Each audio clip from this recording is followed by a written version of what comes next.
بسم اللہ الرحمن الرحیم۔ السلام علیکم ناظرین، آج کا ہمارا موضوع ہے فرشتوں کی دنیا۔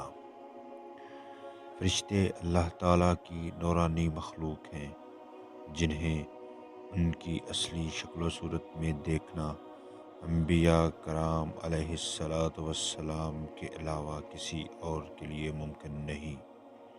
یہی وجہ ہے کہ ہمارے ارد گرد لاتعداد فرشتے اپنے کاموں میں مصروف ہیں، مگر ہمیں وہ دکھائی نہیں دیتے۔ اگر وہ انسانی شکل اختیار کر کے ہمارے سامنے آئیں تو پھر انہیں دیکھنا ممکن ہے۔ انسان کی نسبت فرشتے عظیم مخلوق ہیں، اور ان میں بھی چھوٹے ہیں اور بعض بڑے ہیں۔ فرشتوں میں بعض کے 2 پر ہیں اور بعض کے 600 پر ہیں۔ قرآن کریم میں ارشاد پاک ہے کہ اللہ تعالیٰ ہی کے لیے تمام تعریفیں ہیں، جو آسمان اور زمین کا پیدا کرنے والا ہے، اور 2 3 3 4 4 پروں والے فرشتوں کا اپنا قاصد بنانے والا ہے۔ بعض روایات کے مطابق جبرائیل امین علیہ السلام کے 600 پر دیکھے گئے ہیں، اور ہر پر نے آسمان کو گھیر رکھا تھا۔ ان کے پروں سے مختلف رنگ اور قیمتی موتی بکھر رہے تھے۔ وہ فرشتے جنہوں نے عرش اٹھا رکھا ہے، ان کے قد و قامت کے بارے میں سیدنا انس رضی اللہ تعالی عنہ سے مروی ہے کہ حضور نبی کریم صلی اللہ علیہ وآلہ وسلم نے ارشاد فرمایا، عرش کو اٹھانے والے فرشتوں میں سے ایک فرشتے کے بارے میں مجھے یہ بتانے کی اجازت دی گئی ہے، جس کے پاؤں سب سے نچلی 7ویں زمین میں ہے اور اس کے کندھوں پر عرش ہے۔ اس کے دونوں کانوں اور کندھوں کے درمیان اتنی دوری ہے کہ اسے طے کرنے کے لیے پرندے کو 700 سال کی پرواز چاہیے۔ وہ فرشتہ کہتا ہے، یا اللہ تو پاک ہے، جہاں بھی ہے اور جہاں بھی ہو۔ اللہ تعالیٰ نے فرشتوں میں شادی بیاہ کی اجازت نہیں رکھی، اس طرح انہیں کھانے پینے سے بھی بے نیاز کر دیا ہے۔ اس کی وضاحت قرآن مجید میں مذکور سیدنا ابراہیم علیہ السلام کے اس واقعے سے ہوتی ہے، جس میں ہے کہ ابراہیم علیہ السلام کے پاس فرشتے آئے تو آپ علیہ السلام ان کے لیے فوراً گوشت لے کر آئے، مگر انہوں نے اسے تناول نہیں کیا۔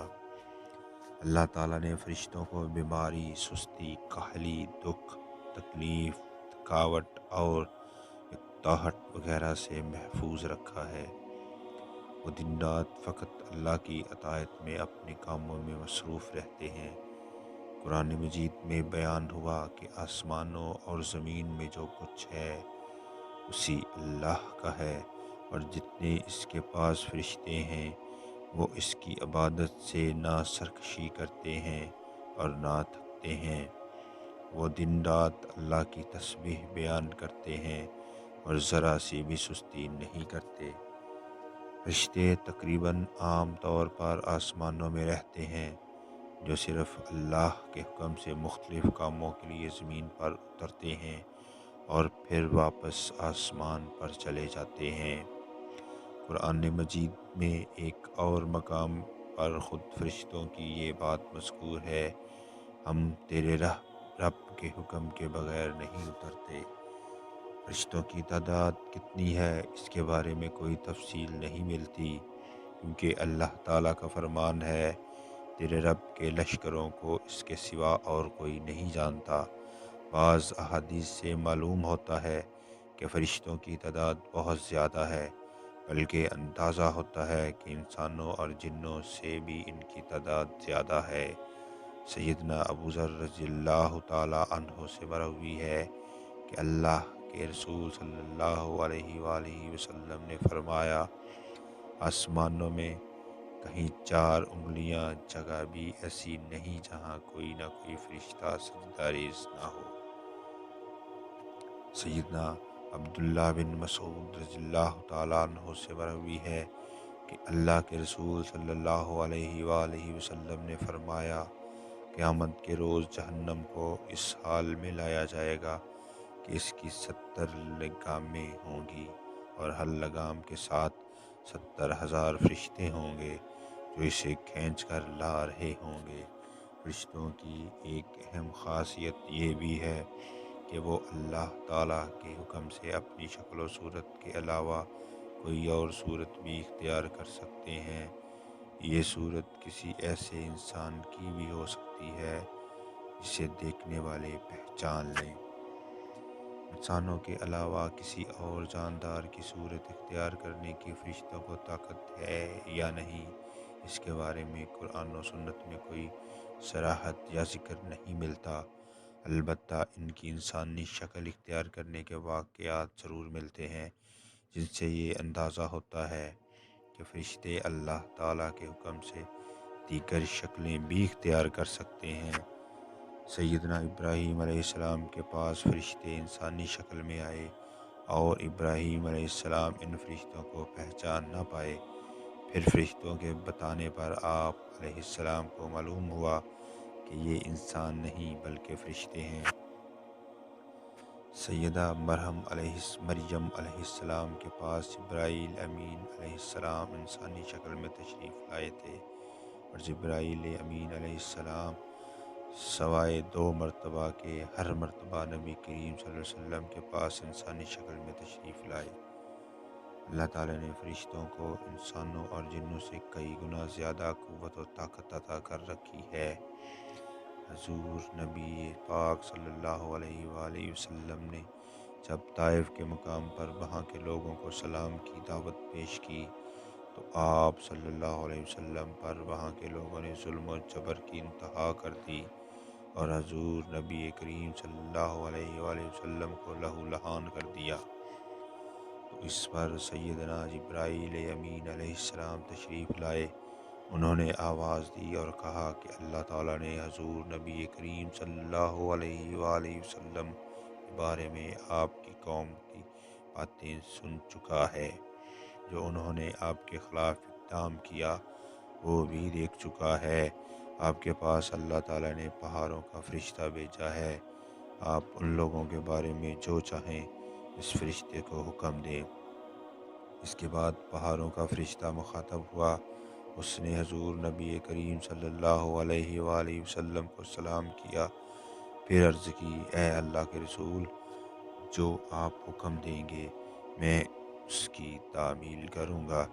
اگر آپ چاہیں تو میں دونوں طرف کے پہاڑوں کو ان پر لا کر ملا دوں، جن سے یہ پس جائیں گے۔